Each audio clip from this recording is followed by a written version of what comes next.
우리 함께 축복하고 인사합니다. 네, 할렐루야 샬롬하고 인사합니다.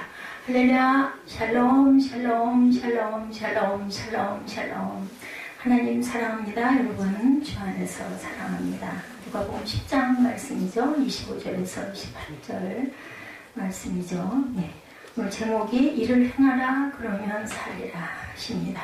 생명을 살리고 돌보라고 하시네요. 그죠? 우리가 이 땅에 우리가 자녀들 가장 가까운 이웃 부부가 서로 생명을 살리고 또한 자녀를 낳아서 잘 자라게 하고 돌보는 것, 이것도 생명을 살리는 것. 뭐 나무 한 그루 한 포기 잘 심어서 그걸 돌보는 것도 생명을 살리는 일입니다. 어느 날 한 목사님이 교회를 개척하면서 기도했다고 합니다.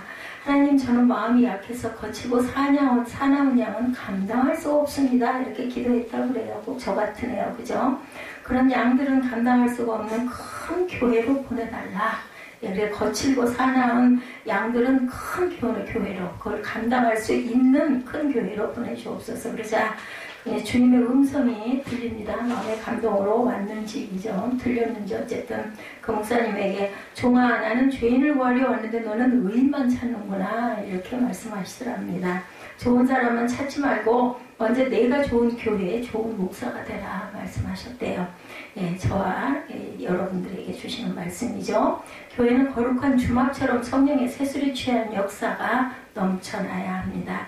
교회 올 때마다 여기는 밥맛과 살맛이 나게 하는구나라는 소리가 저절로 나오는 그런 세비교회, 천국교회가 돼야 되겠죠. 오늘 시편 중간에 시편이 들어가는 바람에 누가복음이 9장까지 오다가 끊겼어요. 분들이 한번 오늘 누가복음 말씀을 꼼꼼하게 살펴보도록 하죠. 10장 말씀 25절에서 28절인데 10장 전체 잠깐 살펴보죠. 오늘 말씀이 길지 않기 때문에 1절에 보니까 10장 1절에 보니 뭐라고 말씀하세요?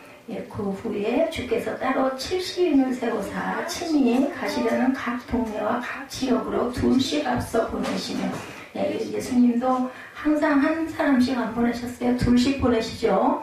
예수님은 공생애를 시작하시면서 먼저 12제자를 택해서 세우고 그 후에 70인 제자를 또 세우셨어요.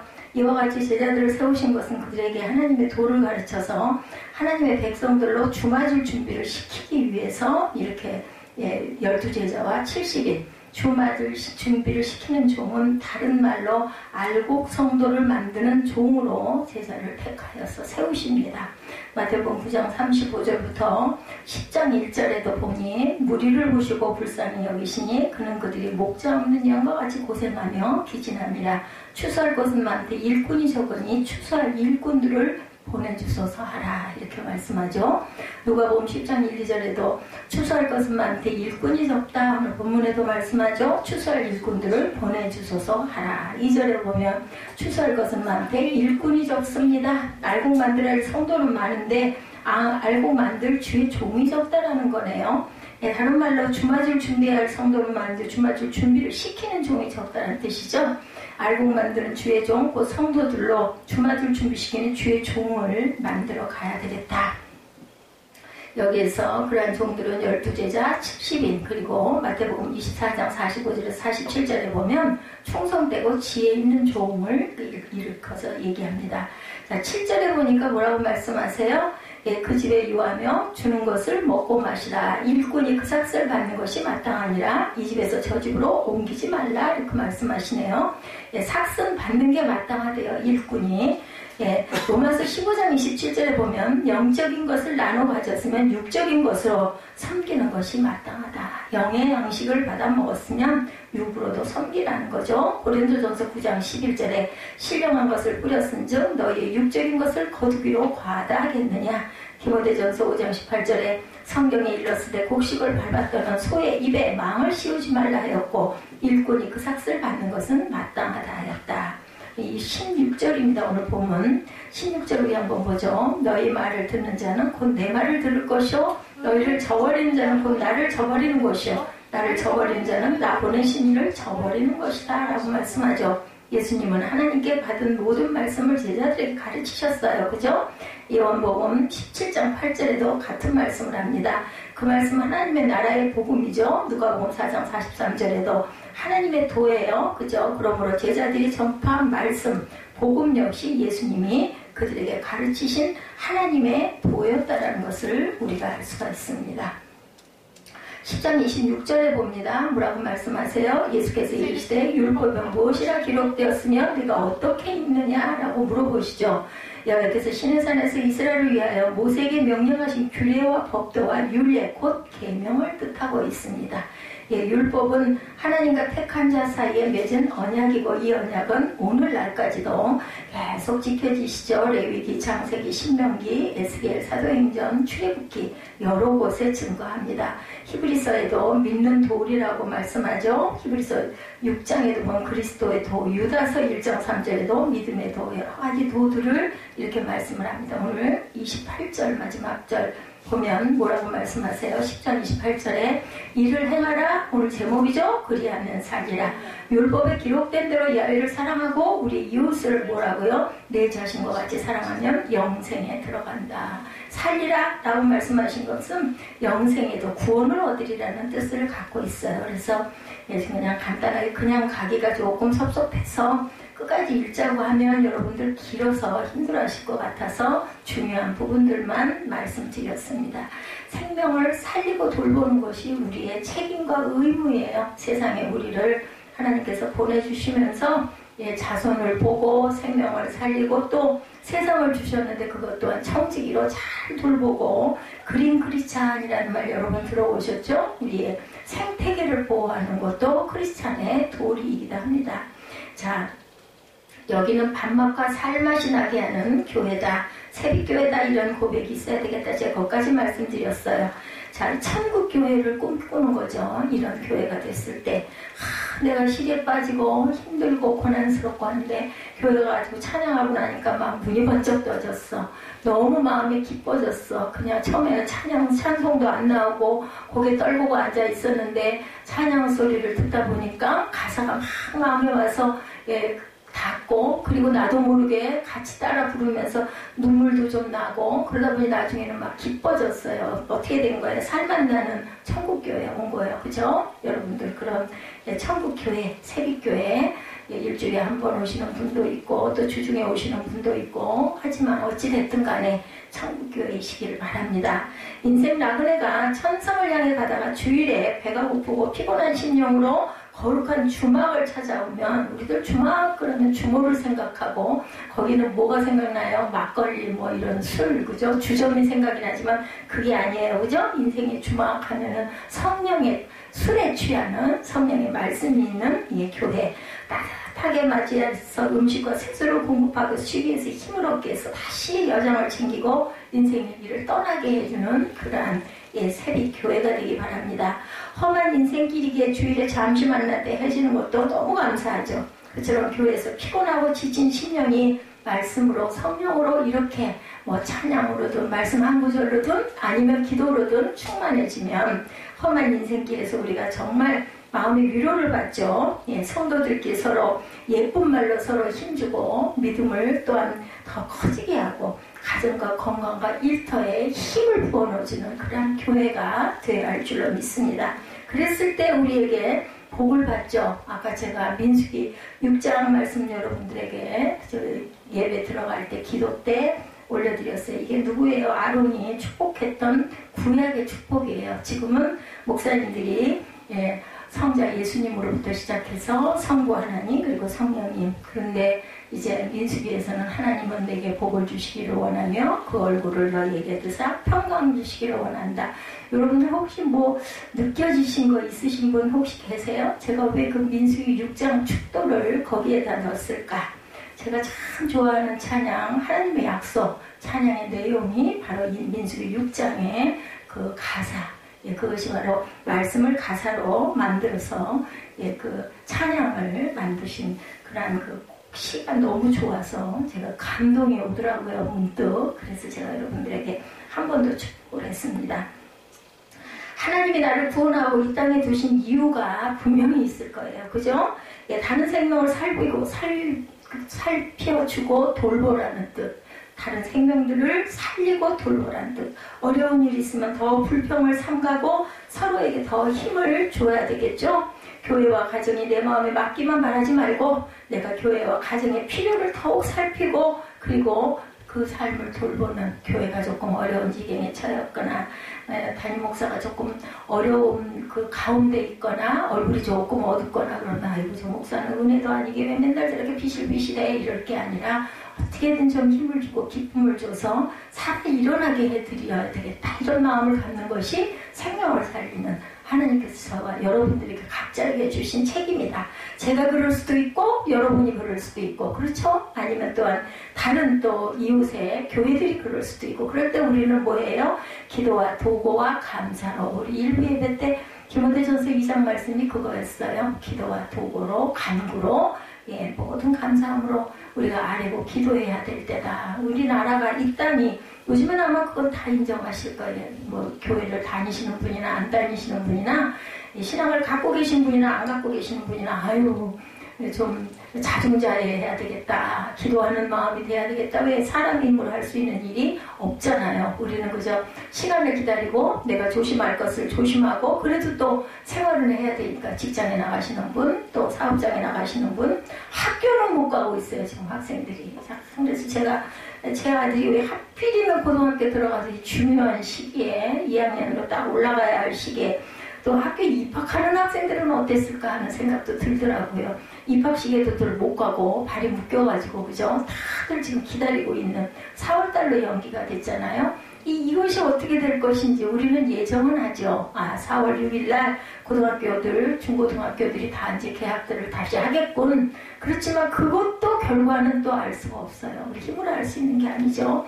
하나님이 이 땅에 바람을 불어넣으셔서 그 코로나 바이러스로 꽉 날아가 버리게 하고 새 그냥 맑은 공기, 그리고 그런 바이러스들이 다 멸균이 되는 그러한 역사가 일어나야 되기 때문에 사람이 할 수 있는 일은 한계가 있다. 의학도 아직 어떻게 하지를 못하고 있죠. 과학도 아직은 어쩌지를 못하고 있고, 설령 뭔가가 발견이 됐다 하더라도 우리 시민들에게 다 그것들이 골고루 우리에게 우리에게 항원들을 주기까지는, 예방을 접종하기까지는 시간이 상당히 소요되리라고 생각이 됩니다. 그렇기 때문에 우리 생명은 하나님께 맡길 수밖에 없는, 일상도 하나님께 맡기고, 그저 하루하루를 오늘이 마지막 날처럼 최선을 다하고 살아가야 되겠다. 저는 요즘에 그런 생각을 많이 합니다. 누가 알았겠어요? 이 3월달이 2월 며칠 날 2월 초순부터 시작한 1월 말부터였나요? 그게 이렇게까지 길게 끌려갈지, 또 앞으로 얼마나 갈지 우리는 소망할 뿐이죠. 4월달은 정말 복된 달이 됐으면 좋겠습니다. 저는 기도합니다. 할 수 있는 건 기도밖에 없다. 기도와 간구와 그리고 또 감사. 우리가 몰랐잖아요. 1월 이전에, 작년 2019년 10월, 11월, 12월, 8, 9월 오면서 그저 매일매일 하루하루 진짜 감사해, 정말 감사해, 이런 마음 드셨어요? 그냥 아유 왜 이런 일들이 많고 이렇게 피곤하고 힘든 거야, 이렇게 투덜투덜 하고 왔는데 지금 돌아보니 그때는 정말 천국이었죠. 그죠? 저는 그런 생각, 제가 그 수영을 매일매일 다니면서 피곤하기도 하고 고나기도 하고 하루쯤 빠졌으면 좋겠다는 마음이 가끔 들어요. 밤에 새벽에 일어날 때 내일 아침에는 좀 가지 말아야, 좀 쉬어야지. 그랬다가도 또 아침에 일어나면 일어나서 가고 낑낑 아이고 피곤해라 힘들어라 하면서도 그래도 운동을 해야 되고, 운동을 할 수 있는 게 저는 그 수영밖에 없기 때문에 여러분들처럼 건강한 다리가 있어서 걸어라도 다닐 수 있으면 산이라도 찾아서 야산이라도 좀 일주일에 한두 번 더 갈 수도 있을 텐데 못 가니까, 그나마 물에 떠 있을 때는 움직일 수가 있으니까 그랬는데요. 어머 세상에, 좀 쉬어야지 했더니 이렇게 길게 쉴 줄 누가 알았겠어요? 아무도 몰라요. 이 일은 앞으로 또 무슨 일이 있을지도 몰라요. 우리는 그저 어떻게 보면 이력 편주가 아닐까, 그죠? 어렸을 때 제가 조그만 배 하얀 배 접어가지고 냇가에다 띄워서 이렇게 보내면서 막 장난했던 기억이 나요. 어디로 떠갈지 모르는 막 쫓아가죠. 아이들이 물에 빠져서 그게 어디로 날아가 버릴까 봐서 그 붙들어서 또 집어넣고 참 그 배가 이뻤던 기억이 나는데, 우리는 정말 그런 이력 편주 같은 잎새 같은 그런 존재들이다. 사람이 할 수 있는 일이 정말 한정이 되어 있고 그날들 2019년 가을, 2019년 여름, 그 더웠던 여름도 그립고 그때는 이렇게까지 마스크 쓰고 이러고 다니지는 않았잖아요. 온통 나가면 사람 얼굴을 볼 수가 없고 눈밖에 안 보여요. 뭐 그 밑으로는 다 워낙 마스크가 커가지고 다들 그렇게 하고 다녀요. 옷들은 또 다들 그냥 시커먼 긴 옷들 이렇게 많이 입고 다니고 청소년들이 저는 검정색 옷 입을 때부터 좀 마음이 안 좋았었어요. 왜 다들 복장들이 검정 일색이 돼버릴까. 밝고 맑고 막 화났고 좀 아이들이 그래야 할 텐데 이런 생각을 했는데 이런 일들이 일어났습니다. 우리가 알 수 있는 것은 한치 앞도 모르는 인생이라는 것. 자, 우리 영생의 축복을 얻는 길이 있다고 말씀을 하시네요. 오늘 본문에. 본문은 돌봐주는 삶과 영생의 상관성을 보여주고 계세요. 사람의 가장 큰 축복은 구원받고 영생을 얻는 축복이다. 영생의 축복을 얻으려면 무엇이 필요하니? 첫째, 하나님을 사랑하라고 말씀하죠. 오늘 본문에 그렇게 나와 있죠.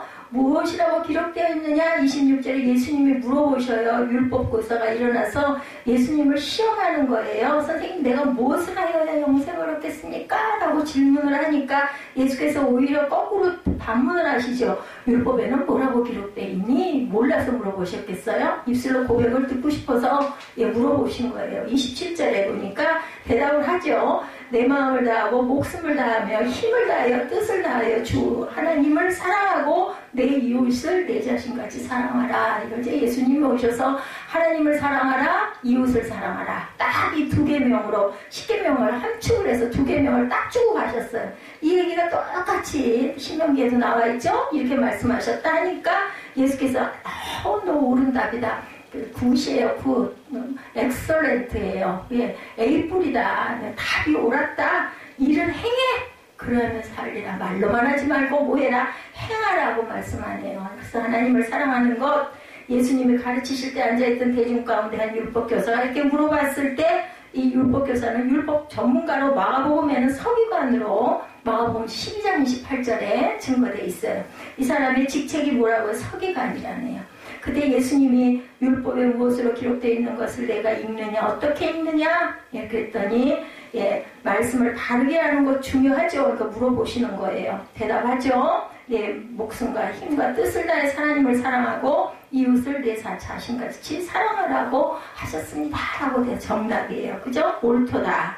옳도다가 아니에요. 그것이 옳도다. 그 다음에는 일을 행하라. 가장 중요한 것. 행하는 것입니다. 그러면 살리라예요. 행하면, 알면 사는 게 아니라 입술로 고백하면 사는 게 아니라 행하면 살리라. 이거 중요합니다. 영생의 축복으로는 첫째 원리는 하나님을 사랑하는 거죠. 하나님을 사랑하는 구체적인 핵심 표시는 주일 예배 잘 드리고 그리고 이웃을 사랑하고 이웃이라고 하면 저는 어려서는요 이웃집인 줄 알았어요. 이웃이. 그랬는데 나이가 들고 은혜를 받다 보니까 이웃이 남편에게는 아내고 아내에게는 남편이고 그리고 자녀이구나 가족이구나 이렇게 딱 느껴지더라고요. 맞아요. 그리고 나면 그 다음에는 이제 내 가장 친한 벗도 있을 것이고 친척도 있을 것이고 그러겠죠. 본문에 비유해서 강도 만난 사람은 30절에 예루살렘에서 여리고 내려가다 강도를 만나는 구절이 10장에 나타나 있습니다. 30절에 보면 예수께서 대답하여 이르시되 30절입니다. 어떤 사람이 예루살렘에서 여리고로 내려가다 강도를 만나매 강도들이 그 옷을 벗기고 때려 거의 죽을 것을 버리고 갔더라. 마침 한 제사장이 그 길로 가다가 그를 보고 피하여 지나가고 한 레위인도 그곳에 이르러 그를 보고 피하여 지나가되 어떤 사마리아 사람은 여행하는 중 거기 이르러 그를 보고 불쌍히 여겨 가까이 가서 기름과 포도주를 그 상처에 붓고 싸매고 자기 짐승에 태워 주막으로 데리고 가 돌보아 줍니다. 자, 선한 사마리아인 얘기 여러분들 잘 아시죠? 이 얘기를 하시는 거죠. 하나님을 떠나 세상으로 나가면 큰 해를 당한다는 암시예요. 예루살렘은 하나님의 도성을 상징하고 여리고는 세상 도시를 상징합니다. 여기에 나타나는 그 내용들이. 자, 주일 성수에 힘쓰고 교회를 잘 섬기면 행복과 축복도 따라오는데 유대인은 전 세계 인구의 300분의 1도 안 되는데 노벨상의 수상자는 3분의 1이나 된다고 하죠. 엄청난 비율이에요. 보면은 핍박과 고난을 극복하고 지구촌의 각 분야에서 정상의 자리를 차지하고 있는 이 유대인들이 굉장히 많다고 하죠. 머리가 그렇게 지혜롭고 좋다고 그러죠. 특이한 공부 유전자가 있어서 그렇게 된 게 아니라 하나님을 사랑하는 교육의 힘입니다.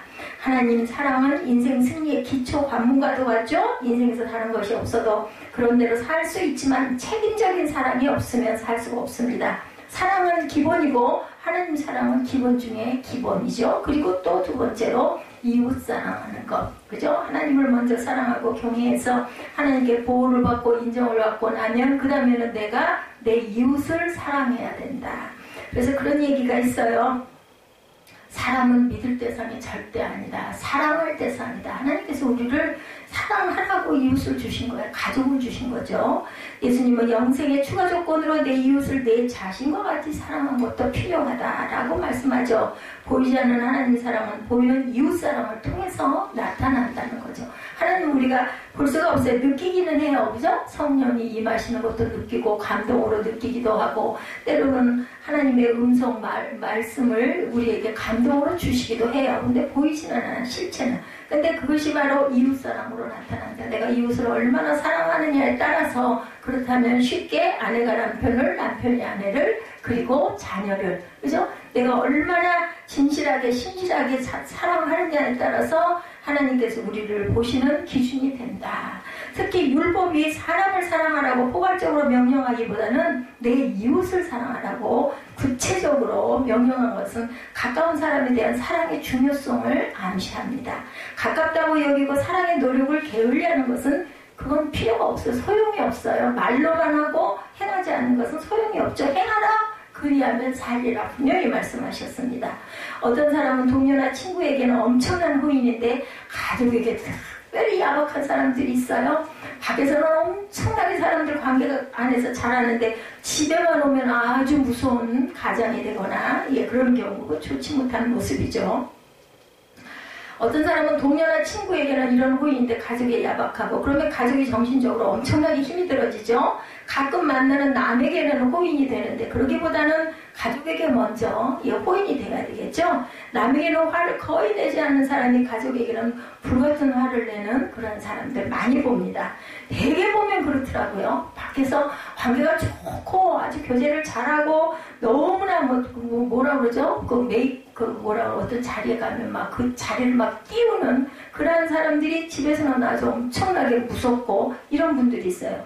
자, 사람을 사랑하는 것이 훌륭한 인격이고 깊은 사랑인데 가까이 있는 사람을 먼저 사랑할 줄 아는 사람이 정말 하나님이 사랑하는 하나님이 원하시는 사람이라는 것. 어떤 며느리는 시어머니를 잘 섬기고 매일 새벽 기도를 함께 다녀요. 그런 며느리를 보면 믿음이 참 좋구나. 당연하죠. 존경스럽구나. 어떤 며느리는 시어머니가 동서를 칭찬하면 속으로 생각한다고 합니다. 맞아. 동서는 칭찬받을 만해. 그런 모습이 바로 이웃사랑이다. 근데 우리 마음 안에 뭐가 있어요? 뾰족한 게 조금 있어요. 그죠? 그러면은 나놔두고 동서 칭찬하면 나는 그러면 아니란 말이야? 이런 생각을 한다는 거죠.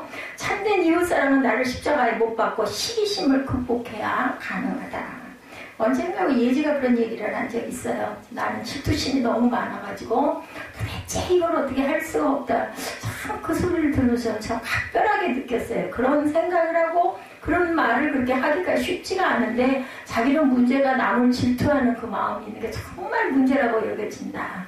그래서 참 각별하게 제가 봤습니다. 물론 단점도 많지만 이런 부분들을 하나님께서 보시는 거죠. 종이 되려면 무엇보다도 가장 자기 자신 주체에 정직할 줄 알아야 돼. 나는 이런 부분에 정말 부족하고 못됐구나라는 것을 이렇게 고백할 줄 아는 그런 마음밭이 있어야 합니다. 우리가 모두 다 장점을 갖고 있을 수는 없어요. 가만히 보면 하나님은 100가지 중에 한 가지가 온전하면 그걸 보고 쓰셔요. 하나님께서는. 그리고 또한 다듬으시죠. 부족한 부분들을 만드십니다. 어느 날 한 직장 친구가 앞서 진급을 해요. 모르는 남보다 아는 친구가 진급하면은 막 축하해줘야 되는데 입으로는 축하를 하는데 속으로는 그죠? 막 그게 좀 세밀하고 얄밉고 그죠? 내가 저보다 못할 게 없는데 왜 나는 이러고 있고 저 녀석은 왜 진급을 하는 거냐? 이런 마음이 든다는 거죠. 이 질투심을 극복하고 친구의 진급을 진심으로 축하해주면 그러면 산다는 거예요. 그렇게 하는 사람은 하나님께서 더 큰 상급을 준다는 거죠. 이런 마음을 우리가 품고 그대로 행동할 줄 알아야 되겠다. 작은 거 하나라도 우리가 한번 실천을 좀 해보죠. 사람 사랑도 중요하지만 이웃 사랑은 그 중에서 가장 최고. 이웃을 위해 소리 없이 좋은 일을 하고 자기 주머니까지 비우고 행복의 크기도 그렇게 했을 때 축복의 크기도 커진다라는 것. 이 사랑을 실천하는 것이 중요하다. 하나님 사랑, 이웃 사랑, 그 사랑은 실천. 세 번째예요.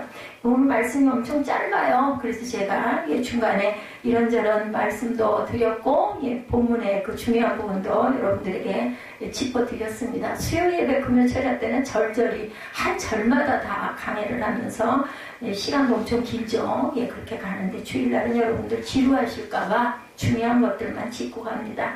율법교사가 영생의 원리에 대해서 잘 대답하자 예수님이 내 대답이 옳다. 100점이야.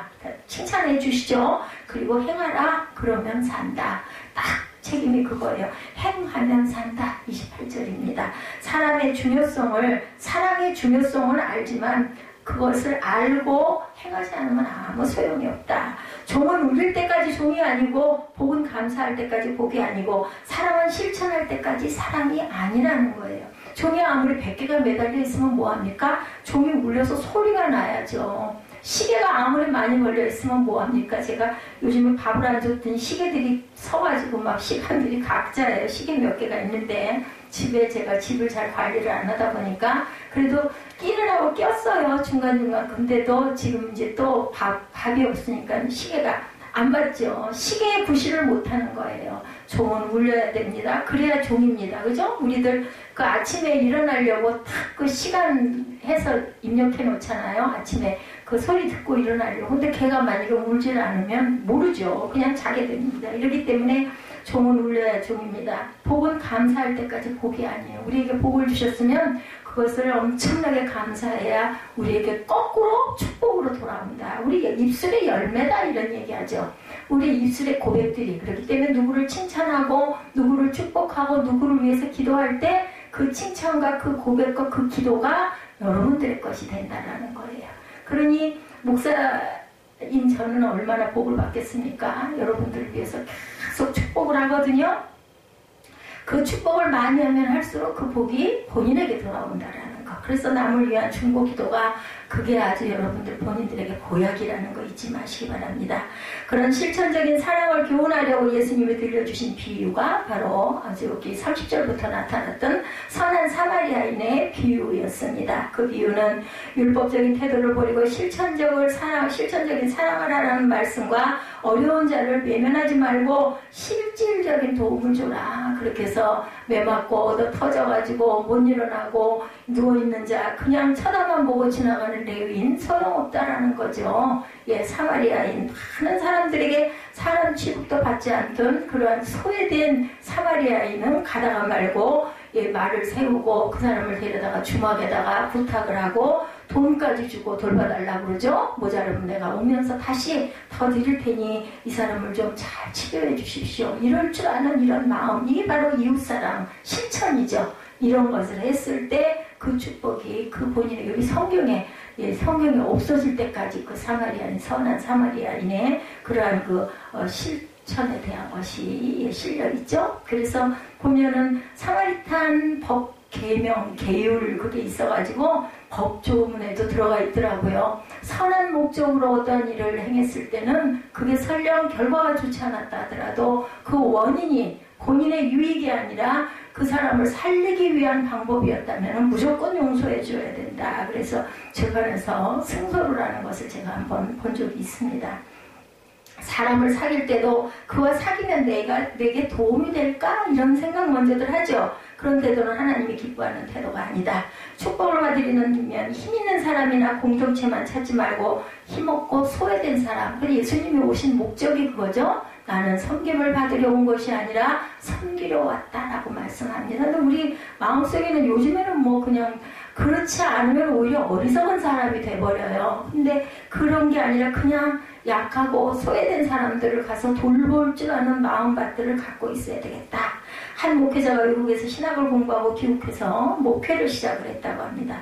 근데 어느 날 한 지인 목사가 큰 교단 가입을 권유해서 교단 가입을 추진하는데 얼마 후에 하나님의 내적인 음성이 들렸다고 그러죠. 이동호 목사님이 그 워싱턴에서 교회를 헛떨어지게 지어놓고 본격적으로 목회를 해야 되겠다 하고 있는데 아니 느닷없이 몇 달 후부터 계속 마음에 그 불편함이 있어가지고 기도를 6개월을 하다가 결국은 끌려가지고 한국으로 돌아와서 진구청 교회가 세워졌어요. 예, 그래서 한국에다가 이렇게 귀한 하나님의 은혜를 그쪽 교회는 다른 후임 목사 다 실컷 고생해가지고 교회 세워놓고 다른 후임 목사님 딱 세워놓고 한국으로 건너오셔가지고 교회 개척을 무슨 공장 옥상 꼭대기 5층에다가 60명으로 시작을 하셨더라고요. 그렇게 해가지고 지금 그 수만 명들의 그 큰 지구촌 교회가 됐죠. 이런 것처럼 가끔 하나님은 그렇게 음성을 들려주세요. 본인이 원하지 않아요. 부담이 돼가지고 집안 식구들도 그렇고 도대체 이래놓고 왜 도로 한국으로 가냐고 다들 반대를 했죠. 자녀들도 마찬가지고. 그런데도 한국으로 돌아올 수밖에 없어.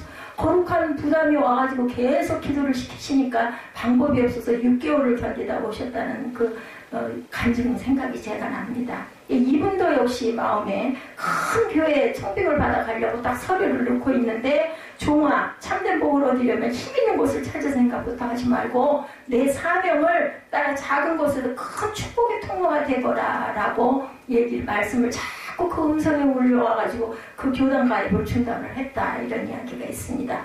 어디서든지 받으려는 빈대의 길보다는 주려는 이웃의 길을 선택해야 되겠다. 어디에 들러붙어가지고 뭔가를 좀 이익을 보려는 그런 그 빈대라고 하죠. 왜 붙어서 있는 그런 마음. 그것보다는 주려는 이웃의 길. 출세보다 축복이 더 소중하다라는 거예요. 그 축복이 눈에 바로 보일 때는 어리석은 짓 같지만 사실은 시간이 많이 지나고 세월이 흐르면 본인에게 축복으로 기가 막힌 축복으로 돌아온다라는 거죠.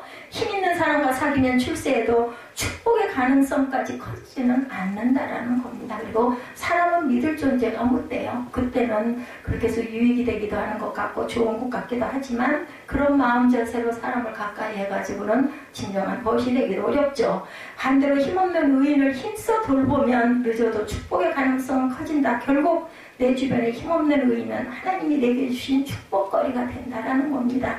축복 전에 주어진 축복거리를 놓치면 축복도 놓치죠. 고통으로 신음하는 의인은 하나님이 나를 축복을 위해 던져주신 거룩한 미끼라는 것을 절대 잊어버리지 말자.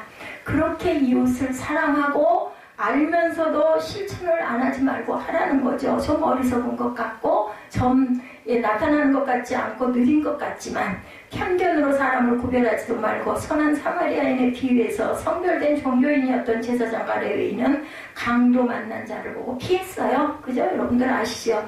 저 같아도 저는 무서워서 도망갔을 것 같아요. 그죠? 정말 자격이 없어요. 저는 이런 데 나와 있는 예화나 이런 걸 보면요. 딱 거기에 걸리는 게 저예요.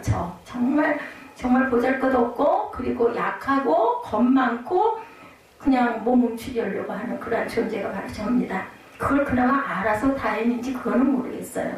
예수님의 비유는 학력이나 세대나 인종이나 지역이나 성별 등으로 편견을 가지지 말라는 메시지. 편견의 벽을 잘 깨뜨리는 것도 중요한 이웃사람이다. 뭐 외국인이라고 해가지고 아니면 외국인 노동자라고 해가지고 좀 눈 아래로 보거나 이런 마음도 잘못된 마음이죠. 또한 충고하는 자가 되지 말고 돌보는 자가 되라. 말만 아유 저 딸이야 생기면 왜 저 지경이야 이러지 말고 돌볼 줄 알아라. 제사장과 레위인은 평소에는 말로 사람들에게 사랑을 가르쳤겠지만 부상자를 보고도 그거는 그냥 지나쳤어요. 실천을 못한 거죠. 반면에 사마리아인은 실제로 그를 치료하고 주막에 데리고 가서 돌봐줍니다. 어려운 일입니다. 말로만 잘 가르치기보다는 실제로 돌봐주는 삶이 이렇게 중요하다. 말로 남을 뜯어 고치려고 하지 말고 그냥 돌봐주라는 거죠. 그냥 보살펴주라는 겁니다. 예수님은 나를 뜯어 고치기보다는 먼저 피를 흘리심으로 천국의 길을 여셨어요. 도마가 못자국 나는 안 보면 나는 예수님이 부활하셨다는 거 나만 못 믿어 그랬잖아요. 근데 예수님이 와가지고 이 녀석 도마 너 이놈 이리 와봐 이거 봐 하고 소리 안 치셨죠? 내 손에 내 창자국을 보렴 내 손에 못자국을 만져보렴 하고 갔다가 손에다 갖다 손을 쥐어주었을 때 도마가 어떻게 했을까요? 무릎 탁 꿇죠. 잘못했다고. 주는 나의 하나님이십니다. 어떻게 그걸 만져보겠어요? 못 만져보죠. 쳐다볼 수도 없죠. 그죠? 이런 고백이 나옵니다. 주는 나의 하나님이십니다. 이 마음을 준 건 하나님이 성령으로 임하셨다라는 뜻이에요. 여러분들. 남을 기필코 뜯어고치겠다라는 생각을 하지 말아라. 근데 그건 필요해요. 잘못된 부분 볼 때는 그죠? 선도할 줄은 알아야 됩니다. 옳지 않은 걸 보면 특히나 후진들, 우리 아이들, 자라는 청소년들, 자녀들, 이런 아이들 잘못된 길로 가는 거 그냥 내버려두고 알아서 잘 되겠지 뭐 요즘 다 그러니까 이렇게 할 일은 아닙니다. 잘 살려줄 줄은 알아야 돼요. 이제 자꾸 들어야 되겠지만 안 들으면 우리 화가 나죠. 근데 그걸 또 돌이키고 자꾸 그걸 기도해야죠. 뭐 어떻게 하겠어요. 그죠? 예수님도 그렇게 하지 않으시죠. 내가 무슨 능력으로 뜯어고치겠는가 이런 생각. 목사가 성도를 뜯어고치려고 하면 교회가 힘들어지지만 그냥 돌봐주면 스스로 낫게 하시는 하나님의 은혜가 임한다라는 거. 그거 하시는 것은 하나님이에요. 그냥 우리는 영향을 끼쳐주는 정도. 이게 필요합니다. 성도를 뜯어고치려고 하면 헌신 안 하고 인색하고 불평한 사람이 미워 보이지만 그저 돌보려고 하면은 그래도 있으니 얼마나 감사한가 고마운 마음이 든다라는 거죠. 그때 비로소 교회는 안식처가 된다라는 겁니다. 가정에서도 가족을 뜯어고치려고 하면 바꿔주지도 않고 서로 관계가 힘들어지는데 가족을 뜯어고치는 대상이 아니라 돌봐주는 대상이 돼야 되겠다. 사람은 뜯어고치는 것 이전에 돌보는 거죠. 남을 좋은 사람으로 만들려고 하기 전에 내가 먼저 좋은 사람이 돼야 되겠죠. 축복을 원하면 힘들어하는 의인의 이웃이 되어줘야 된다는 겁니다. 하나님이 축복 주시려고 내리는 거룩한 미끼를 먼저 탁 붙잡으시기 바랍니다. 고통당하는 의인이 보이면 남의 도움의 손길을 펴기 전에 내가 먼저 도움의 손길을 펴고 그 축복의 전주곡으로 흘려보내면서 계속해서 우리가 기도할 줄 아는 그런 마음을 갖자. 어려움을 당하는 의인에게 가까이 가야 축복의 때로 가까워집니다. 어렵게 사는 의인을 만나면 내 차지하라고 하며 그를 도와줄 줄 아는 내가 빨리 그 사람을 좀 도와줘야 되겠다. 이런 마음을 갖고 교회가 어려운 상황에 처하면 나타나 돕고 낙하산 타고 가서 돕고 하나님의 그 손길을 오래 기억하신다는 거. 사람에게 보이려는 것이 아니라 내 마음에서 멀리 가서 못해요. 먼저 어디 선교 쫓아가고 이거 못하면 이웃이 누구 가족이라도 그죠? 우리가 성심성의껏 내 마음처럼 돌볼 줄 아는 마음 자세를 갖자. 사회가 썩었다고만 생각하지 말고 그렇게 생각하다 보면 자꾸 절망스러워지고 공허해지죠. 그럴 때 이웃이 필요합니다. 그때 좋은 이웃이 되려고 생각하고 우리가 기도해야 되겠다. 나라가 어수선하고 정치가 문제가 있고 우리가 아무리 목소리를 낸들 무슨 영향이 있겠어요. 그죠? 기도하는 마음을 가져야 되겠죠. 그 기대에 부응하는 교회가 부흥도 합니다.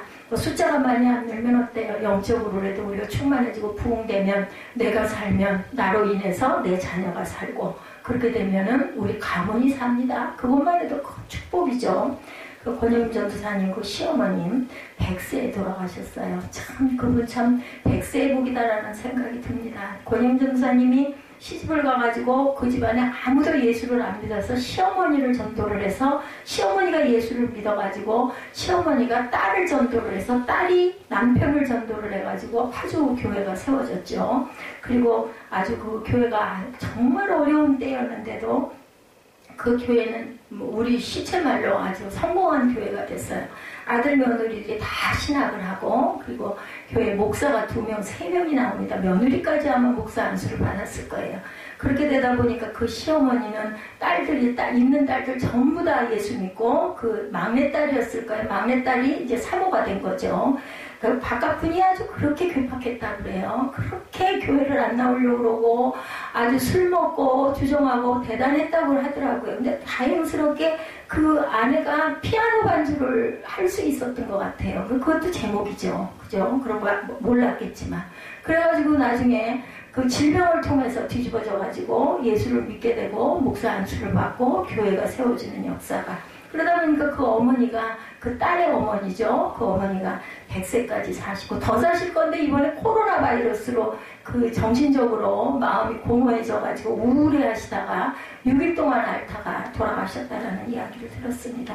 그러고는 또 권영준 도사님은 또 어때요? 지금 몸이 그냥 봐도 편치는 않으세요. 근데도 딸이 또 그 사위가 목사여가지고 제주도를 또 편하게 마음껏 왔다 갔다 제주도에서 목회를 하는 바람에 참 그 양반은 장례 치른다고 그러고 하더니 장례 끝나고 미안해가지고 가보지도 못하고 미안해서 카톡을 했더니 저 제주도에 하고는 사진을 보내면서 사람은 보지 말고 풍경만 보세요 하고 보내셨더라고요. 딸들하고 그러니까 아이들하고 그렇게 해서 사진을 찍어가지고 풍경 경치가 너무 아름답다고 하면서 저는 이제 제주도는 못 갈 것 같아요. 그랬더니 건강만 챙기시면 제가 모시죠 라고 말씀이라도 감사하게 이렇게 보내셨어요.